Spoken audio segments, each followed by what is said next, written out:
السلام عليكم ورحمة الله وبركاته. أهلا وسهلا بحضراتكم ويا رب تكونوا بخير. تعادل الزمالك والمصري امبارح هو تعادل أبقى على صدارة الزمالك للمجموعة، وقرب الزمالك جدا من التأهل كأول مجموعة كمان، وحافظ برضه في نفس الوقت على حظوظ المصري اللي وصل ل5 نقط. بقى الزمالك 8 نقط في المركز الأول والمصري 5 نقط في المركز الثاني. ولكن التعادل اظهر امبارح على قد ما هو حافظ على حظوظ الزمالك، ويعتبر نتيجه مرضيه حسابيا في المجموعه، في سباق المجموعه، انما اداء غير مرضي لكل الزملكاويه. واداء رغم ان هو اداء غير مرضي، بس جه في وقته برضو ان بيظهر ان الزمالك محتاج لتدعيمات، ومحتاج لتدعيمات قويه جدا، بالاخص في التلت الهجومي وفي مركز الديفندر ما هو مركز 6، وممكن في المساك. هنبدأ الأول نقول الماتش. التشكيل: الزمالك بدأ بالتشكيل: محمد عواد، عمر جابر، حسام عبد المجيد، الونش، أحمد فتوح، دونجا، محمد شحاتة، عبد الله السعيد، أحمد سيد زيزو، حسام أشرف، مصطفى شلبي. بالنسبة للتشكيل اللي الزمالك بدأ بيه امبارح، هو بدأ يعني. وكريستيان جروس احنا عارفينه وعارفين كويس قوي هو بيثبت تشكيل وتغييرات، تغيير او تغييرين في اضيق الحدود، وهو بيلعب ب 14 15 لعيب، وهو ده اسلوبه. بس ظهر حاجه امبارح، يعني في كذا نقطه كده عاوزين نتكلم فيها، لان الماتش كاحداث الماتش ما فيهوش غير هو فرصه واحده للزمالك اللي هي اون تارجت، واللي هي كان فيها خطوره، والفرصه اللي هي بدات لما عمر جابر استخلص الكوره من هجوم المصري وبدا الكره، وبدا الكره لعبد الله، لعب الكره لعبد الله السعيد، وعبد الله السعيد بدا الهجمه وهو اللي نهاها. عبد الله السعيد لعب الكره لزيزو، زيزو كمل المشوار بتاعه، بعدين مرر لكونراد مشلاك تخطى داخل منطقه ال 18 ورجع بالكره تاني، لعبها بالعرض تاني لعبد الله السعيد. عبد الله السعيد رقص وخلاص سدد الكره في الجون، والباك لعيب المصري، المدافع المصري، طلع الكره وهي خلاص وهي في طريقها للمرمى. ديت الفرصه الوحيده اللي ممكن نقول عليها فرصه، يعني فرصه حقيقيه، او فرصه اللي هي الاون تارجت، يعني اللي هي الفرصه محققه. غير كده اللعب كله كان في نص الملعب. الزمالك كان ممتلك كرة اكتر شويه في الشوط الاولاني، المصري على فترات في الشوط الثاني، وبعدين الزمالك رجع تاني في الشوط الثاني بعد ما حصلت تغييرات، بدأ يمسك كرة او يتحسن اكتر في النص الثاني من الشوط الثاني. الزمالك حصل فيه تغييرين: ناصر منسي نزل مكان حسام اشرف، وكونراد مشلاك نزل مكان مصطفى شلبي. والتغييرين حسنوا الفريق، لان مصطفى شلبي كان في حاله يعني حاله سيئه جدا امبارح. على فكره اغلب الفريق كان في حاله سيئه. وحسام اشرف مازال لغايه دلوقتي مش مقنع ان هو راس الحربه بتاع الزمالك. هو يعني بيحاول هدف قبل كده، بس برضه مش هو راس الحربه، لان راس الحربه بتاع الزمالك راس الحربه الصندوق المحطه اللي احنا محتاجينه. عشان كده احنا محتاجين دعم في الأجنحة ودعم في المهاجمين.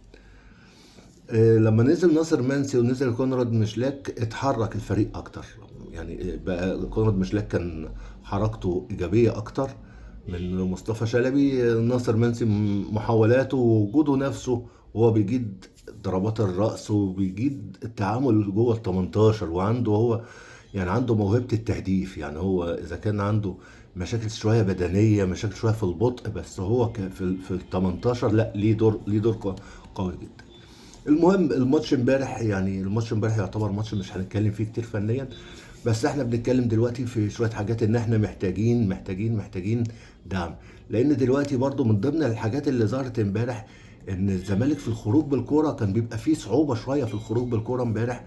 وفي كور كان عبد الله السعيد بينزل هو اللي بيستلم من نفسه يبدا بالكوره، ومحمد شحاته عاوز شويه تطوير في التحركات بتاعته، لان كان ساعات بيقفل هو مسارات التمرير على عبد الله السعيد. يبقى عبد الله السعيد استلم الكوره وخلاص، هو بدأ بقى هيعمل البيلد اب ويبدأ يبني هو الهجمه، بيجي جاي محمد قافل عليه مكان ممرات التمرير كلها، وقافل عليه زوايا التمرير كلها. فديت عاوزه ده شغل مدرب. لسه بصمات كريستيان جروس ما ظهرتش. انا كنت اتكلمت ان الماتش اللي فات بدأ يلعب بجبهات، الجبهه اليمين والجبهه الشمال كانوا امبارح لا ما كانوش ظاهرين ولا واضحين خالص. بالنسبه للدفاع امبارح الونش كان معقول. حسام عبد المجيد كان ليه هفوه او هفوتين، منهم هفوه كده خد فيها انذار فخر الدين آه، مع فخر الدين بن يوسف اللي هو المهاجم المصري. فتوح امبارح، لا فتوح امبارح ما كانش قايم بدور الهجومي خالص. وانا اتمنى ان لو ما يرجع يعني اتمنى فعلا يحصل تغيير في المراكز في الملعب. لما يرجع محمود بن تايك بالسلامه ان شاء الله من الاصابه، محمود بن تايك ممكن يبقى هو الظهير الايسر، ويبقى فتوح يلعب يا في الاجنحه، يا يلعب في مركز 8. لو لعب 8 فتوح وعمل لا مركزيه، قلتها قبل كده، ولعب 8 وعمل لا مركزيه مع الوينج الشمال، بدأ هو يغيروا مع بعض، سواء هو بقى لو هيلعب مثلا بناصر ماهر لما يرجع مثلا، او حتى مصطفى شلبي، ويعملوا اوفرلاب مع بعض، مع وجود المسانده الهجوميه من بنتايج، تبقى جبهه قويه جدا. وفي نفس الوقت فتوح في 8 يضمن لي ان يعرف يعمل لي البيلد اب كويس، ويعرف يطلع لي بالكوره كويس، ويعرف يحل لي المشكله ديت، ما تضطرش ان انا ارجع بعبد الله السعيد تاني ان هو يرجع يبدا هو اللي يبدا يبني الهجمه من تحت. يبقى انا استفاد بعبد الله السعيد قدام في مركز 10 في صناعه اللعب وفي صناعه الهجمات، زي ما حصل في ماتش الاتحاد اللي فات.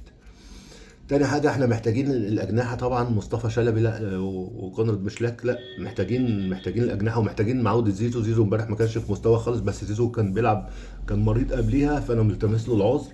وإن شاء الله زيزو بإذن الله كمان يجدد، ومع تجديد زيزو ومع رجوعه لمستواه واستقراره النفسي والمعنوي، يبقى زيزو يرجع في الجناح اليمين، في الوينج اليمين كويس وفي مستواه، ويبقى عندنا جناح شمال قوي، وعندنا راس حربة كويس. دول محتاجينهم، دول اساسيين محتاجينهم قوي، مع لاعب ديفندر 6. يعني دول اولويه قبل اي حاجه. ممكن بقى جبنا مساك كمان، جبنا كمان جناح كمان زياده ولا حاجه، ماشي. بس هم دول احنا عاوزين كواليتي، دول اتنين مهاجمين، راس حربة صريح وجناح، وديفندر 6 كمان لدونجا. والاثنين اهم حاجه، الاثنين المهاجمين دول هيجوا، يعني دول مش هيجوا يخشوا في مقارنه، دول يجوا يلعبوا اساسيين، فعاوزين بقى مستواهم يكون مستواهم اعلى من اللي موجود عندنا. وربنا كريم ان شاء الله، هنشوف الفتره اللي جايه ايه اللي هيحصل. نتمنى يا رب ان ربنا يوفق الاداره في انها تعرف توفر الموارد، وتبدا توفر الموارد للصفقات ديت، وتعرف تختار الصفقات الصح. ما نجيبش صفقات زي الصفقات اللي جت قبل كده وفشلت معانا. طبعا هو صفقات هي بتاعت ربنا، بس برضو لما بتجيب صفقة كويسة معاك، وبتجيب صفقة كواليتي عالي، بيبقى نسبة نجاحها أعلى.